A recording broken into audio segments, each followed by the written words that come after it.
जय श्री कृष्णा गाइज। बचपन में लड़ते थे माँ मेरी है, माँ मेरी है। अब बड़े हो गए तो लड़ते हैं कि माँ तेरी है, माँ तेरी है। तो चलिए कहानी को शुरू करते हैं। कहानी का शीर्षक है कर्मफल। अस्पताल के जनरल वार्ड में बैठी ममता जी लगातार भरी आंखों से बिस्तर पर लेटे अपने पति राम प्रसाद जी की ओर देखती जा रही थी। मन ही मन उनकी चिंता ममता जी को खाए जा रही थी। इस मुश्किल की घड़ी में उनके साथ खड़े रहने वाला उनके पास कोई था भी तो नहीं। दरअसल 3 दिन पहले ही राम प्रसाद जी अपने घर की सीढ़ियों से फिसलकर नीचे गिर गए थे और उनकी टांग की हड्डी टूट गई थी, जिस कारण उनका ऑपरेशन करवाना पड़ा। उम्र भर एक अध्यापक के तौर पर प्राइवेट नौकरी करने वाले राम प्रसाद जी ने जो थोड़ी बहुत बचत की थी, उसका सारा पैसा उनके ऑपरेशन पर ही खर्च हो गया। और तो और कुछ पैसा कम पड़ गया तो ममता जी ने अपने गहने तक भी बेच दिए और ऑपरेशन करवाने के लिए पैसे जुटाए। लेकिन उनकी दवाइयाँ खरीदने के लिए अब उनके पास बिल्कुल भी पैसे नहीं बचे थे और वह ये सोच कर परेशान थी कि अब क्या किया जाए। ऐसा नहीं है कि बुजुर्ग दंपति इस दुनिया में बिल्कुल अकेले थे। दरअसल उनका एक बेटा है आदित्य, जिसे उन्होंने पाल पोस कर पढ़ा लिखा कर बड़ा किया। उसकी पसंद की लड़की सोनिया से उसकी शादी करवाई। आज आदित्य एक सफल व्यापारी है। उसके घर में सुख सुविधा का हर एक सामान है। नहीं है तो अपने जन्मदाताओं के लिए अपने घर में थोड़ी सी जगह। शादी के कुछ समय बाद ही बहू सोनिया के कहने पर बेटे ने अपने लिए एक अलग घर खरीद लिया और माँ बाप को अकेला छोड़कर वहीं रहने चले गए। अपने माता पिता के दुख सुख से अब उन्हें कोई सरोकार ही ना था। राम प्रसाद जी की चोट के बारे में ममता जी ने अपने बेटे को फोन करके भी बताया था और उनसे कुछ पैसों की मदद भी मांगी थी। बेटे ने औपचारिकता निभाते हुए 5,000 उनके अकाउंट में ट्रांसफ़र करवा दिए, लेकिन बेटा बहू में से कोई भी उन्हें देखने तक नहीं आया। सोच में डूबी ममता जी अचानक उठ खड़ी हुई और करीब आधा घंटा पैदल चलकर एक बड़ी सी बिल्डिंग के बाहर पहुंच गईं। बिल्डिंग में बड़े बड़े आलीशान फ्लैट बने हुए थे। उस बिल्डिंग के बाहर एक सिक्योरिटी गार्ड बैठा था। ममता जी ने उसे प्रार्थना की कि उन्हें इस बिल्डिंग के एक फ्लैट में रहने वाले अपने बेटे आदित्य से मिलना है। सिक्योरिटी गार्ड ने उनकी हालत देखकर उन्हें वहां से भगाने लगा और बोला कि आप आदित्य साहब की माँ हो ही नहीं सकती। आज आप जरूर झूठ बोल रही हैं, चली जाइए यहाँ से। लेकिन ममता जी सिक्योरिटी गार्ड से विनती करने लगी और बोली, मेरी बात पर विश्वास करो, मैं ही आदित्य की माँ हूँ। मेरे पति अस्पताल में बीमार पड़े हैं और मेरे पास उनकी दवाइयाँ खरीदने के लिए भी पैसे नहीं हैं। जब तक मेरा बेटा बाहर नहीं आएगा तब तक मैं यहाँ से कहीं नहीं जाऊँगी। मुझे पैसों की सख्त ज़रूरत है, आप उसे बुलाइए। आखिरकार सिक्योरिटी गार्ड को उन पर दया आ ही गई। उसने उनके बेटे को फ़ोन लगाया। उस समय डाइनिंग टेबल पर बैठकर आदित्य और सोनिया नाश्ता कर रहे थे। सोनिया ने फ़ोन उठाया तो गार्ड ने कहा, बाहर कोई वृद्ध औरत आपसे मिलना चाहती है और कह रही है कि वह साहब की माँ है, लेकिन उनके चेहरे और पहनावे से नहीं लग रहा था कि वह साहब की माँ है। मैंने तो उन्हें वापस भेजने की कोशिश की, लेकिन वह कहती हैं कि सबसे साहब से मिले बिना नहीं जाएगी। सिक्योरिटी गार्ड की बात सुनकर सोनिया बोली, ठीक है, हम बाहर आकर देखते हैं। उन्हें अंदर मत भेजना। गार्ड से बात करने के बाद फोन रखकर सोनिया अपने पति आदित्य से बोली, मैंने उन्हें कितनी बार कहा है कि अब हमारा उनसे कुछ लेना देना नहीं है, लेकिन फिर भी कभी तुम्हें फोन लगा देती हैं तो कभी मुंह उठाए हमारे घर चली आती हैं। पैसे तो ऐसे मांगने चले आते हैं जैसे यहाँ कोई कुबेर का खजाना पड़ा हो। आज आप उन्हें साफ साफ कह दीजिए कि आज के बाद हमारे घर पर आकर हमें परेशान करने की कोई ज़रूरत नहीं है। नाश्ता करके आदित्य अपनी पत्नी सोनिया के साथ घर से बाहर आया और गेट तक पहुंचा। अपने बेटे बहू को देखकर ममता जी के चेहरे पर खुशी के भाव आ गए और सोचने लगी, आखिरकार मेरे बेटे को मेरी ममता खींच लाई। मैं जानती थी मेरा बेटा मुझसे मिलने ज़रूर आएगा। जैसे ही वे दोनों नज़दीक आए तो ममता जी हाथ जोड़कर बोली, बेटा तुम्हारे पिताजी के इलाज के लिए मुझे पैसों की ज़रूरत है। जितने भी पैसे हमारे पास थे वह सारे खर्च हो चुके हैं। अब मेरे पास इतने पैसे भी नहीं हैं कि तुम्हारे पिताजी की दवाइयाँ लेकर आ सकूं। मुझे कुछ पैसे दे दो। ऐसा कहते हुए ममता जी गिड़गिड़ाने लगी। तभी उनका बेटा बोला, क्या माँ, 2 दिन पहले ही आपके अकाउंट में 5,000 जमा कराए थे, हमने वो पैसे कहाँ गए? लेकिन बेटा, जो पैसे तुमने दिए थे उतना तो अस्पताल में रहने का 2 दिन का खर्चा है। तभी उनकी बहू बोली, अगर प्राइवेट अस्पताल का इतना ही खर्च था तो सरकारी अस्पताल में क्यों नहीं गए आप लोग? अब और पैसे हमारे पास नहीं हैं, चली जाइए यहाँ से। फिर ममता जी अपने बेटे की ओर देखते हुए बोली, बेटा अपने पिता के बारे में कुछ तो सोचो, आखिरकार वह तुम्हारे जन्मदाता हैं। तो सोनिया ने कहा, माँ जी इस तरह की बातें करके हमें इमोशनली ब्लैकमेल करने की कोई ज़रूरत नहीं है। हमें सब समझ में आता है। अब हम आपकी बातों में आकर बेवकूफ़ बनने वाले नहीं हैं। चली जाइए यहाँ से। बेटे बहू की बातें सुनकर ममता जी हैरान रह गईं। वह लाख गिड़गिड़ाईं, लेकिन बहू तो बहू, बेटे को भी उन पर तरस नहीं आया और वह अपनी कार में बैठकर अपने काम पर चलता बना। बेचारी ममता जी उन दोनों का रवैया देखकर स्तब्ध रह गईं। निराश होकर थोड़ी देर के लिए गेट के पास ही घुटनों के बल बैठ गईं और ये सोच सोचकर अपनी किस्मत को कोसने लगी कि मैंने कैसे बेटे को जन्म दिया जो अपने माता पिता का ही ना हो सका। क्या कुछ नहीं किया था हम लोगों ने अपने बेटे के लिए? प्राइवेट नौकरी होने के बावजूद आदित्य के पिता ने उसकी हर एक ख्वाहिश को पूरा किया था। वह नौकरी नहीं करना चाहता था, इसलिए उसके पिता ने उसे बिजनेस की पढ़ाई करवाई। उसका व्यापार शुरू करवाने के लिए अपना मकान गिरवी रखकर कर्ज उठाया, लेकिन आदित्य ने वह कर्ज भी नहीं चुकाया, जिस कारण हमारा अपना मकान हमारे हाथ से निकल गया और हम किराया के घर में आ गए।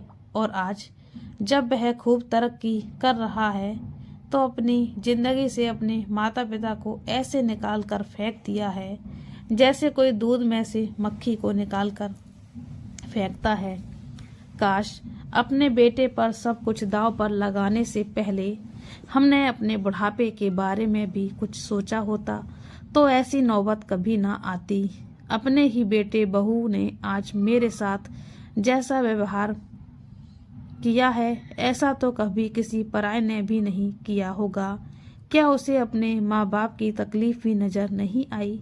सोच सोच कर ममता जी की आंखों में आंसू बहते जा रहे थे। पास में खड़ा सिक्योरिटी गार्ड जो ममता जी और उनके बेटे बहू के बीच की सारी बातें सुन चुका था, उसे इतना तो पता लग गया था कि यह बूढ़ी औरत आदित्य साहब की माँ ही है। आदित्य के निकल जाने के बाद सिक्योरिटी गार्ड ने ममता जी को उठाकर कुर्सी पर बैठने में मदद की और कहा, माँ जी, आप दिल छोटा मत कीजिए। मैं जानता हूँ कि आपको पैसों की वाकई बहुत ज़्यादा ज़रूरत है। आप मुझे बताइए कि आपको कितने पैसे चाहिए। मुझे जितना बन पड़ेगा मैं आपकी मदद कर दूँगा। कुछ पैसे मेरे पास रखे हुए हैं। तभी ममता जी बोली, बेटा, मुझे 2000 भी मिल जाएं तो मेरा काम चल जाएगा। सिक्योरिटी गार्ड ने अपनी जेब टटोली तो उसमें से केवल 1800 ही निकले। वह पैसे ममता जी के हाथ में देते हुए सिक्योरिटी गार्ड बोला, माँ जी, फिलहाल तो मेरे पास 1800 रुपये ही हैं। आप इन्हें अपने पास रख लीजिए। सिक्योरिटी गार्ड का दयापूर्ण व्यवहार देखकर ममता जी उसे आशीर्वाद देने लगी और जैसे ही वहाँ से जाने लगी तो सिक्योरिटी गार्ड बोला, माँ जी, आपको कहाँ जाना है? आप कहें तो मैं आपको अपनी साइकिल से छोड़ देता हूँ। तभी ममता जी ने कहा, नहीं बेटा, तूने मुझ पर पहले ही बहुत बड़ा एहसान कर दिया है और वैसे भी मुझे साइकिल पर बैठने में परेशानी होगी, इसीलिए मैं पैदल ही चली जाती हूँ।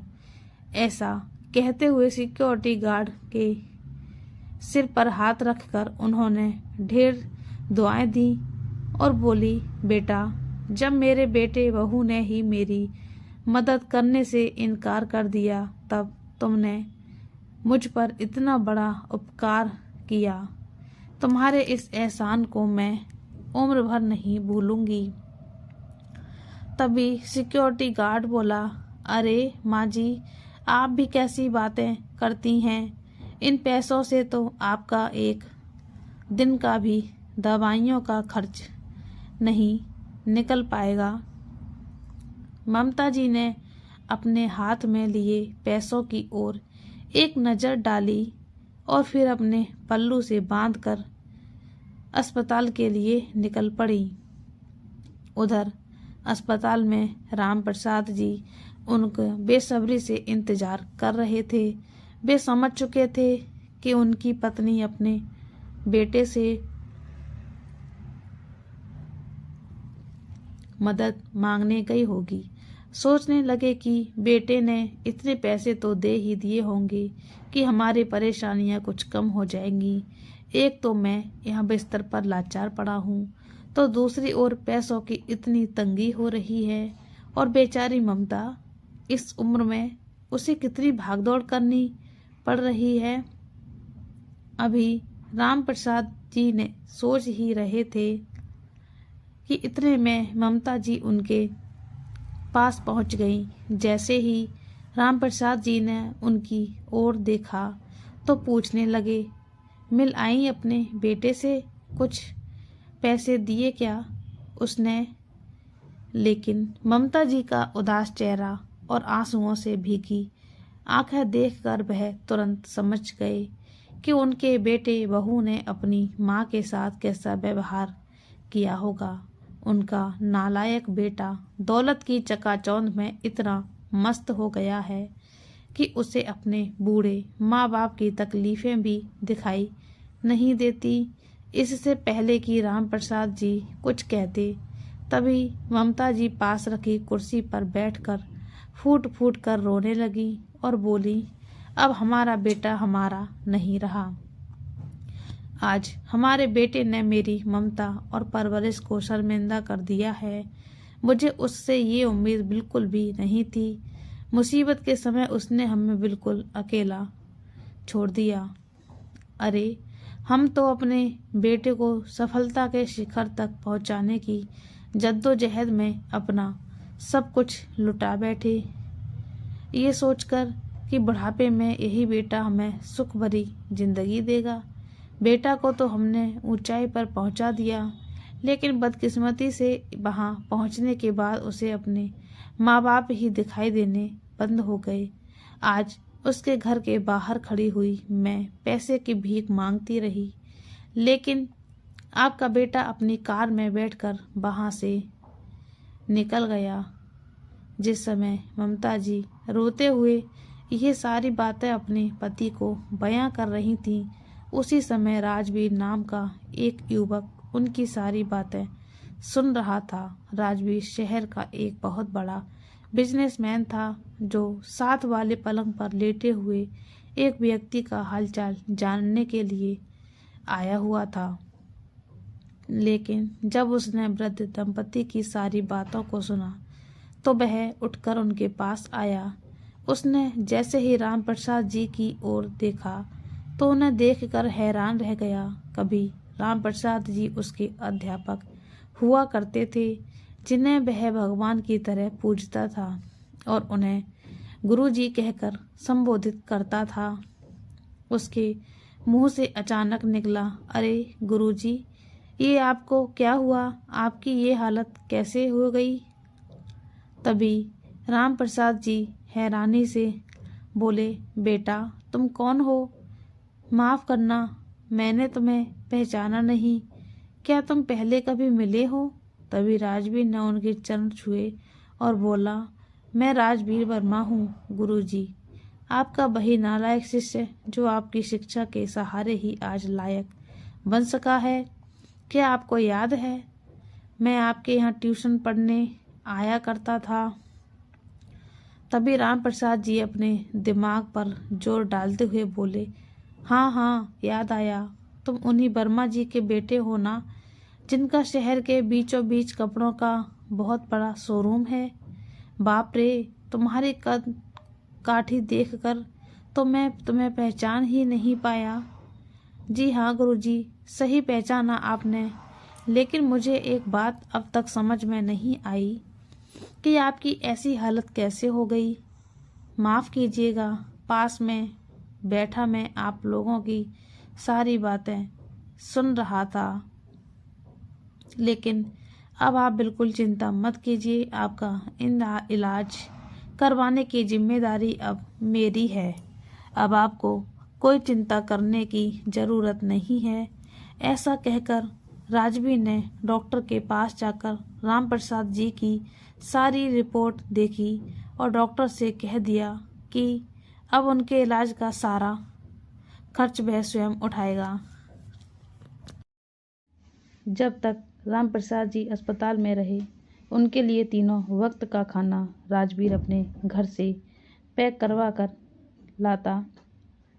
जब ममता जी इस सब के लिए मना करने लगी तो राजवीर बोला, आंटी जी, इतने दिनों से आप अकेले ही भाग दौड़ करने में लगी हैं। अगर आप बीमार पड़ गईं तो गुरुजी का ध्यान कौन रखेगा? आप बस यहाँ बैठकर उनका ख्याल रखिए, बाकी सब जिम्मेदारी मेरी है। कुछ ही दिनों में राम प्रसाद जी की तबीयत अच्छी हो गई। जिस दिन राम प्रसाद जी की अस्पताल से छुट्टी हुई तो राजवीर उन दोनों को अपनी कार में बिठाकर अस्पताल से सीधे अपने घर ले आया। कार में बैठे हुए राम प्रसाद जी ने राजवीर से कहा, बेटा तुमने पहले ही मुझ पर बहुत एहसान किए हैं, अब बस तुम हमें हमारे घर छोड़ दो। लेकिन राजवीर ने उनकी एक ना सुनी और बोला, जब तक आप पूरी तरह से ठीक नहीं हो जाते तब तक मैं आपको कहीं नहीं जाने दूंगा। जैसे ही वे लोग राजवीर के घर पहुंचे तो राजवीर के परिवार वालों ने उनका बड़ी खुशी से स्वागत किया। राजवीर के पिताजी राम प्रसाद जी से मिलकर बहुत खुश हुए और बोले, राम प्रसाद जी, जब राजवीर आपके पास पढ़ता था तब हमारी रोज़ मुलाकात होती थी, लेकिन उसके बाद तो हमारा मिलना जुलना ही नहीं हो पाया। इधर हम लोग भी अपने बिजनेस में इतने अधिक व्यस्त हो गए कि समय ही नहीं मिल पाया कभी आपसे मिलने का। आज इतने वर्षों बाद आपसे मुलाकात हुई है, लेकिन मुझे ये बिल्कुल भी उम्मीद नहीं थी कि आप हमें इस तरह से मिलेंगे। राम प्रसाद जी मुझे आज भी याद है जब राजवीर पढ़ाई में बहुत ही कमज़ोर हुआ करता था। उसका ध्यान कभी पढ़ाई में लगता ही नहीं था। पूरा दिन मौज मस्ती करता था। और वहीं जब राजवीर आपके सानिध्य में आया तो आपके कड़े अनुशासन और मार्गदर्शन ने उसके जीवन की दिशा ही बदल कर रख दी। किसी भी विषय को पढ़ाने का आपका तरीका था ही कुछ ऐसा कि बच्चे बहुत आसानी से समझ जाते थे। काफ़ी देर तक सब लोगों में बातचीत और हंसी मजाक चलता रहा। अब राम प्रसाद जी और ममता जी उनके घर में ही रह रहे थे। राजवीर का घर बहुत बड़ा और आलीशान था। वही राजवीर ने एक कमरा राम प्रसाद जी और ममता जी को रहने के लिए दिया। एक हफ्ता बीत जाने के बाद राम प्रसाद जी बोले, बेटा मुझे लगता है अब मैं बिल्कुल ठीक हो चुका हूँ, अब हमें चलना चाहिए। बहुत दिन रह लिए हम तुम्हारे घर पर, तुमने हमारी बहुत मदद की, उसके लिए तुम्हारा बहुत बहुत शुक्रिया। लेकिन उनके जाने की बात सुनकर राजवीर थोड़ा परेशान हो गया। इतने समय में वह इतना तो समझ चुका था कि राम प्रसाद जी के पास जो भी पैसा था वह सब खर्च हो चुका है। अब उनके पास कुछ भी नहीं बचा है। थोड़ी देर सोच विचार करने के बाद राजवीर राम प्रसाद जी से बोला, गुरुजी बुरा ना माने तो एक बात पूछूं, अब आप अपना गुजारा कैसे करेंगे? मेरा मतलब है आपके सारे पैसे तो खर्च हो चुके हैं, फिर आप अपना खर्चा कैसे चलाएंगे? तभी राम प्रसाद जी बोले, बेटा अब मैं पूरी तरह से स्वस्थ हो चुका हूँ, कोई छोटा मोटा काम देख लूँगा जिससे हमारे खाने पीने और दवाइयों का खर्च निकलता रहे। तो राजवीर ने कहा, गुरुजी मैंने आपके लिए कुछ सोचा है। अच्छा क्या सोचा है, ज़रा हमें भी बताओ, राम प्रसाद जी ने कहा। तो राजवीर बोला, आप तो जानते हैं कि हमारा कपड़ों का बिजनेस है और कुछ समय पहले ही पिताजी ने एक और शोरूम भी खरीदा है जहां का काम मैं संभालता हूं। अब मेरे पिताजी को किसी ऐसे व्यक्ति की ज़रूरत है जो बिजनेस का सारा हिसाब किताब अच्छे से रखता हो और जिस पर हम आंख मूंद कर विश्वास कर सकें। तो गुरुजी मुझे इस कार्य के लिए आपसे अधिक उपयुक्त और कोई नज़र नहीं आता। वैसे भी आप कहीं जाकर काम करने की सोच ही रहे हैं तो क्यों ना आप अपनी दुकान पर आकर बैठें और दुकान का सारा हिसाब किताब देखें। राजवीर के इतना कहने पर राम प्रसाद जी अपनी पत्नी ममता जी की तरफ देखने लगे। लेकिन ममता जी को राजवीर की यह बात अच्छी लगी। वह अपने पति से बोली, देखिए जी इस उम्र में आप ज़्यादा काम तो कर नहीं सकेंगे और फिर यहाँ आप बैठे हुए काम करेंगे और अपनी मेहनत का काम कमा कर खाएंगे तो आपको भी कोई परेशानी नहीं होगी। राम प्रसाद जी वर्मा जी के साथ उनके कपड़े के शोरूम में बैठकर सारा हिसाब किताब देखने लगे और धीरे धीरे इस बिजनेस को समझने लगे। साल भर वर्मा जी के साथ काम करते करते वह उनके बिजनेस की सारी बारीकियां सीख चुके थे और अब उनके पास अच्छे खासे पैसे इकट्ठे हो चुके थे। एक दिन उनके मन में ख्याल आया कि क्यों ना अपनी एक कपड़ों की दुकान खोली जाए, उससे हमें और भी अधिक फ़ायदा होगा। यह बात उन्होंने अपनी पत्नी से कही तो ममता जी बोली, आप भी कैसी बातें करते हैं, इस उम्र में अब आप दुकान खोलने की सोच रहे हैं, लगता है उम्र बीतने के साथ साथ आपका दिमाग भी सटिया गया है। अरे इस उम्र में नया काम खोलने जाओगे तो लोग भी हंसी उड़ाएंगे कि बुढ़ापे में बिजनेस करने की सूझी है इन्हें। तो राम प्रसाद जी बोले, अरे ममता, इस बात की चिंता तुम मत करो। मैंने राजवीर से भी बात की है और उसने मुझे हर तरह की मदद करने का आश्वासन दिया है। दुकान का सारा सामान मंगवाने की जिम्मेदारी वह लेने को तैयार है। फिर मुझे भाग दौड़ का ज़्यादा काम करना ही नहीं पड़ेगा। एक दिन राम प्रसाद जी ने एक छोटी सी दुकान खरीद ली। राजवीर की मदद से उन्होंने कपड़ों का काम शुरू किया। राम प्रसाद जी को इस उम्र में काम करते देखा तो पड़ोसी भी बोलने लगे, राम प्रसाद जी, इस उम्र में आप बिजनेस शुरू करने चले हो, कितने साल काम करने का इरादा है? तो राम प्रसाद जी बोले, जब तक भगवान की इच्छा होगी तब तक, लेकिन इतना ज़रूर है कि जब तक हाथ पैर चलते रहेंगे तब तक मैं हार नहीं मानूंगा। ममता जी भी राम प्रसाद जी के साथ दुकान पर आकर बैठने लगी। अपने बेटे के बारे में सोच सोच कर दुखी होने की बजाय बूढ़े माता पिता व्यस्त रहकर सुखी जीवन जीने लगे। धीरे धीरे राम प्रसाद जी का छोटा सा व्यापार फूलने फलने लगा। एक दिन जब ममता जी अपने पति के साथ अपनी दुकान पर बैठी थीं, तो उसी समय उन्होंने उस सिक्योरिटी गार्ड को बाहर से जाते हुए देखा जिसने मुसीबत में उनकी मदद की थी। उसे आवाज़ लगाई तो सिक्योरिटी गार्ड, इसका नाम अमन था, उसने उनकी ओर देखा और देखकर हैरान रह गया कि आदित्य साहब की माताजी दुकान के काउंटर पर बैठी थी। जब अंदर आया तो ममता जी ने उसे राम प्रसाद जी से मिलवाया और उसे कुछ पैसे देने लगी और बोली, मुसीबत के समय जो तुमने हमारी मदद की थी वह एहसान तो मैं कभी चुका नहीं सकती, लेकिन वो पैसे लौटाना चाहती हूँ। सिक्योरिटी गार्ड ने लाख मना किया, लेकिन ममता जी नहीं मानी और उसके हाथ में पैसे थमा दिए।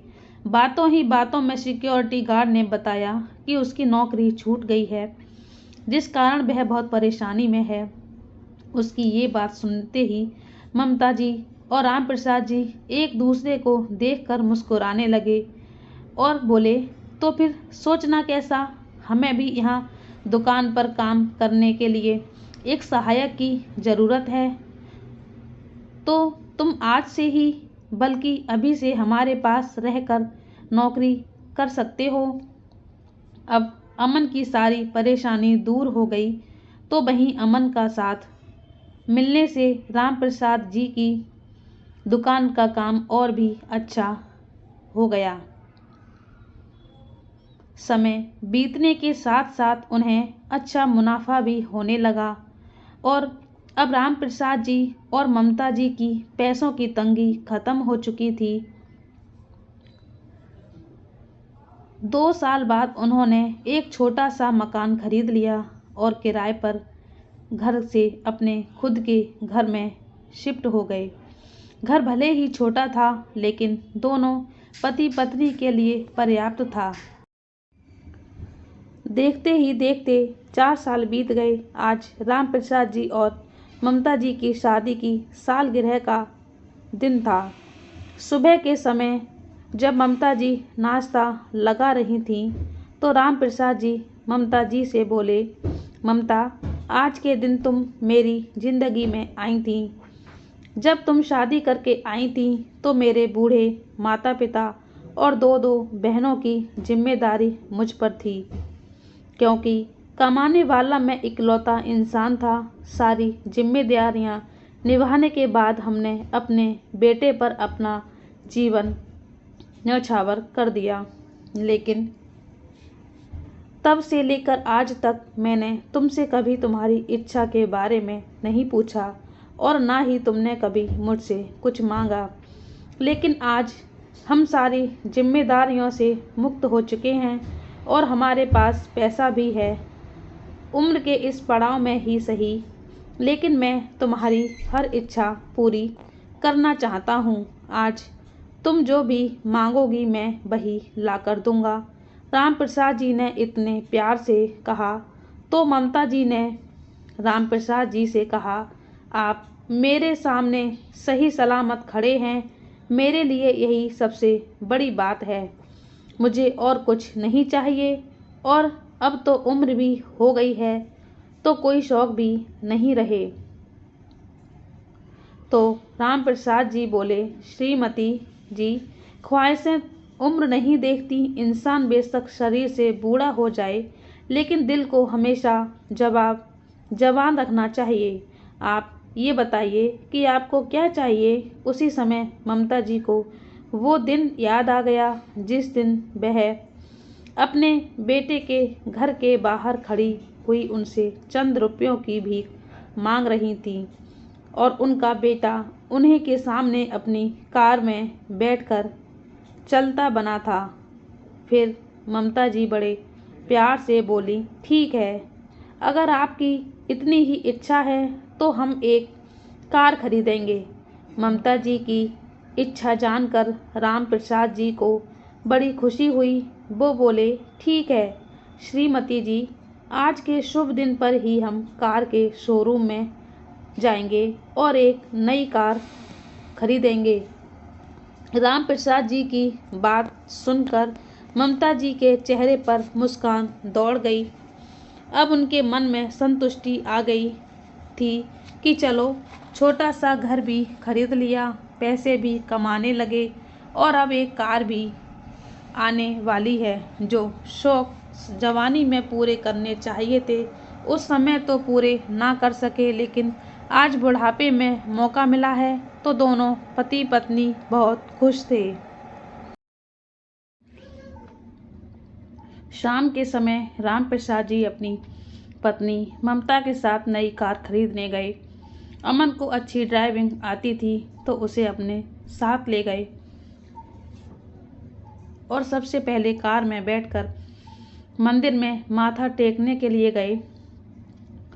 सभी ने मंदिर में माथा टेका और भगवान को शुक्रिया अदा किया और उसके बाद वे लोग गरीबों की एक बस्ती में के बाहर रुके। राम प्रसाद जी और ममता जी गाड़ी से निकलकर गरीबों में फल और मिठाई बांटने लगे और अमन गाड़ी से बाकी का सामान निकालने लगा। तभी ममता जी के बेटा बहू वहाँ से गुजर रहे थे। अचानक आदित्य की नज़र अमन पर पड़ी। उसके पास आकर बोला, अरे अमन, क्या तुमने गार्ड की नौकरी छोड़ दी है? जी सर, अब मुझे बहुत अच्छी जगह नौकरी मिल गई है, बहुत अच्छे लोग हैं। अच्छा, किनके पास काम करते हो? सोनिया ने पूछा तो अमन हाथ का इशारा करते हुए बोला, आप खुद ही देख लीजिए। तभी सोनिया और आदित्य ने पीछे मुड़कर देखा जहां ममता जी और राम प्रसाद जी गरीबों को फल और मिठाइयाँ बांट रहे थे। ये नज़ारा देखते ही उन दोनों के पैरों तले जमीन ही खिसक गई। ममता जी ने बहुत खूबसूरत साड़ी पहनी हुई थी और राम प्रसाद जी के चेहरे पर एक अलग ही रौनक नजर आ रही थी। वह दोनों बहुत खुश दिखाई दे रहे थे। जब सामान बांटकर जैसे ही वो अपनी कार की ओर आए तो ड्राइवर ने उन दोनों के लिए कार का दरवाजा खोला। ये सब देखते ही बेटा बहू की आंखें फटी की फटी रह गईं कि आखिर उनके कंगाल माँ बाप के पास इतना पैसा कहाँ से आया। वो दोनों तुरंत राम प्रसाद जी के पास आए और उनके पैरों में गिर गए। पिताजी, हमें माफ कर दीजिए। राम प्रसाद जी और ममता जी उन्हें देखते ही हैरान रह गए, लेकिन फिर उन्हें अनदेखा करके कार की ओर जाने लगे। सभी आदित्य बोला, पिताजी ऐसा तो मत कीजिए, मैं आपका बेटा हूँ। तभी सोनिया भी अपनी सासू माँ के पास जाकर उनके पैरों में गिरकर गिड़गिड़ाने लगी और बोली, आप नहीं जानती माँ जी, हमें व्यापार में कितना घाटा हुआ है। इस घाटे के चलते हमने इतना कर्ज उठा लिया कि हमारा घर भी बिक गया, फिर भी हम उस कर्ज को चुका नहीं पाए। हमें समझ नहीं आ रहा कि हम क्या करें। मेरे तो गहने तक भी बिक चुके हैं। अब हम इस बस्ती में ऐसे हालत में रहने को मजबूर हैं। आप लोग हमारी कुछ मदद कर दीजिए। बेटे बहू की ओर देखते ममता जी की आंखों में खून उतर आया। उन्हें वह दिन याद आया जब वह अपने बेटे और बहू के सामने चंद पैसों के लिए गिड़गिड़ा रही थी और उनके पति अस्पताल में जीवन और मौत के बीच जूझ रहे थे, लेकिन बेटा बहू ने उन्हें जलील करने में कोई कसर नहीं छोड़ी थी और बेटा तो उन्हें अनदेखा करके अपनी बड़ी सी कार में बैठकर चला गया था। आज ममता जी भी अपने बेटे और बहू की बातों को अनदेखा करके अपने पति राम प्रसाद जी का हाथ पकड़कर कार के पास आ गए। उनका बेटा उनके पैरों में गिरकर गिड़गिड़ाने लगा और बोला, माँ, आज के बाद हम सब मिलजुल कर रहेंगे। प्लीज एक बार माफ कर दो, हमारी मदद कर दो। लेकिन ममता जी और राम प्रसाद जी ने उनकी एक नहीं सुनी और चुपचाप जाकर अपनी कार में बैठ गए। अमन, जो इस तरह सारी घटना का साक्षी था, आदित्य के पास आया और बोला, सर, एक बात कहना चाहता हूँ, बुरा मत मानिएगा।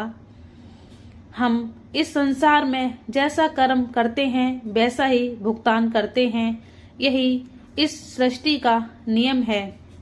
आदित्य और सोनिया उसकी बात सुनकर आत्मग्लानि से भर उठे थे, लेकिन अब पछताने के अलावा और कुछ नहीं कर सकते थे। राम प्रकाश जी और ममता जी अमन के साथ अपनी कार में बैठकर वहां से जा चुके थे।